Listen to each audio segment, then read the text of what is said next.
Hello everybody, hope you're doing well. Welcome to the second video of Friday. This one is basically a top tips for the side quest and has a spreadsheet. One thing that I didn't do in the Wednesday video, is have a spreadsheet ready which goes over like a guide of this particular event. I'm happy to say that a few days later I have this ready and it's in the link in the description if you do want to check it out. It has 3 tabs. First of all, it has 4 tabs, but I'll have to explain why the 4th tab is going to take a little while to do.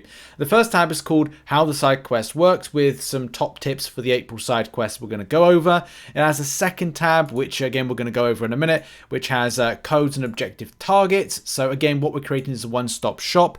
Thanks very much to Misty K for their postings on Twitter, and we'll be referring to that especially when we're kind of like, you know, putting this together. So shout out to Misty K, and our link is to Misty K's to Twitter, and also a link to Cat Murdoch, so you can check out that as well. So all of this stuff is just amazing infographics, and it's all put together in a one-stop shop, which this is what I wanted created. And the final tab, which is something in work in progress, is going to be a path, defenders, nodes, and counters. So what it does, it kind of prepares us for some of the champions you're going to face off against, preparation against the nodes, some ideal teams to put together, and just as you take on zone by zone by zone by zone. But it's going to take a little while, and I'll probably have that done by at the end of this weekend, so maybe I'll be able to post it on Monday or Tuesday. But yeah, I'll see if I can get it done quicker. Following on from the video on Wednesday, just a follow-up to say that, look, this is going to be better to get the codes from community-led things. So the first kind of like thing about like top tips is going to be easy.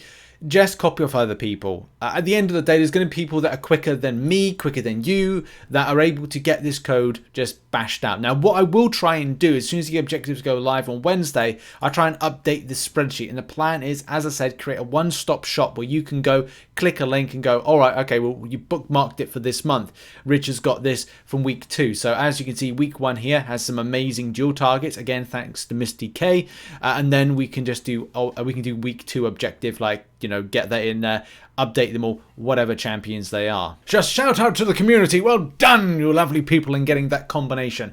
And as much as we don't like this, community spirit is high. That camaraderie is great. So shout out to the Marvel Contest of Champions community. Now, following on from the video I posted on Wednesday, just to let you know, even though practice doesn't work to get the dual targets and dueling champions does work. This is a good example. All these are ready to claim now, and that's great. So that's like one thing that I've already done. Shout out again to Misty K, and as well anybody else that's got any dual targets, well done. You're helping out solid with the community, just kind of giving that information.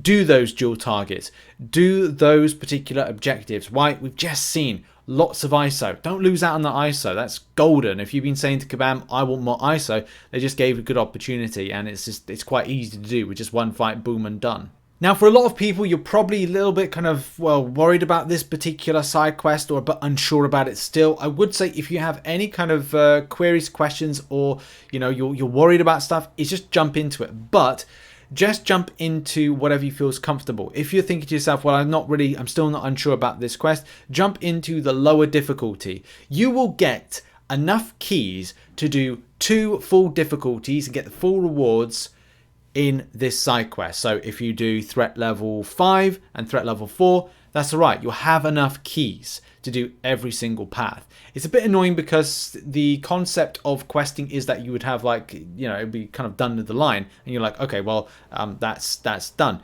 With this one though, the chest is removed, and that is your signal that you've done the path already. Example showing that is on screen right now, where you can see one chest on one path, and then you can see no chest on the other path. And at this point, shout out to Cat Murdoch. As I'm going to say, like, social media is a great place to go, and especially, you know, follow Cat Murdoch on Twitter, and we're going to be referring back to this and many other like infographic spreadsheets and information, and putting it into one-stop shop in this spreadsheet, because you can get all the info, including where these safes are, like on what paths there's a safe. And do bear in mind, you go and complete a specific type of path. You then get a chest. You then, in the chest, have a safe. You'll have the rewards as well, but you'll have a safe. And that safe is a thing that requires a combination, and a combination can be got from the objectives. That's how it's, in a nutshell, kind of explained. Those codes for these particular ones can be found on social media, as I said, and we'll update the spreadsheet here in different ways, using different sources, and as I said, bring it into one place so you can go and refer to it. Now, the astute among you will notice that of the objectives, some of the champions are actually located in the side quest. So you'll actually find yourself picking up some of those objectives to be completed. You don't have to do some of the dual targets, but there are certain champions that you may face off against different content that will indeed allow you to do it. So, but here's the thing. If you want to go like, okay, well, a good example is in Zone 1, for example. In Zone 1, you will see Wasp, Groot, Red Skull, Havoc, and the defeatable champions within the quest. So you can just literally go in and go, okay, well, I can defeat some of these champions that are here. And you can just go like, okay, well, I'll go do that. But it's pretty important to recognize that you'll need to, you can only use 5 dual targets before you have to spend 10 units in order to fight a new champion. Or is it 5 units? Any case, like it will cost you to then play and duel another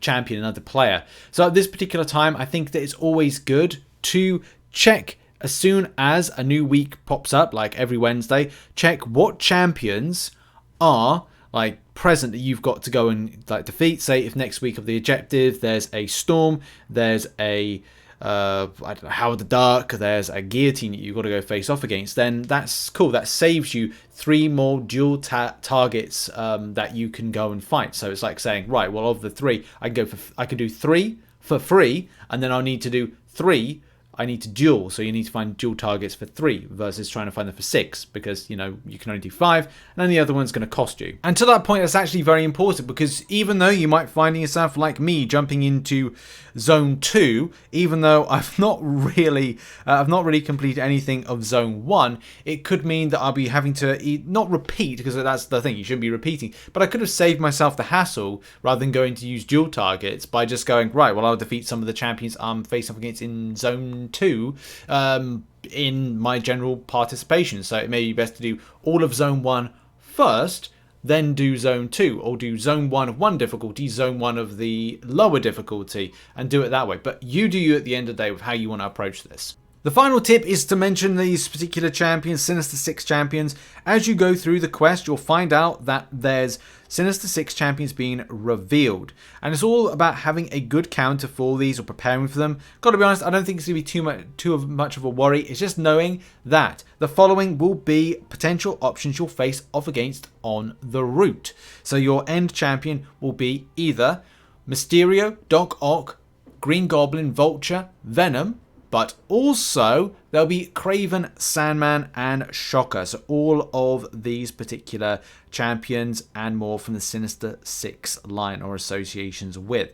So I would say it's always important to pack a Magneto just in case you're going to need it. Not going to say it's going to be ridiculously, you know, problematic. It's just going to be a case of, hey, look, you know, Magneto deals with a lot of hashtag metal. You'll face up against a lot of hashtag metal, and it's just all about preparation and having a champion that's going to be helpful. I think, yeah, most of those are hashtag metal. So, hey, it's a counter. In any case, that has been the video. Hope this helps when it comes to preparing and also giving some tips and just giving a one-stop shop for players to go to with the spreadsheet in the link in the description, a Google Drive spreadsheet, which will help out if you need any kind of like assistance and point you in the right direction, and also letting you know how the side quest works and getting those codes and so much more to help out with the side quest. That's been a video. Thank you very much for watching, and I'll see you all soon. Much love and goodbye.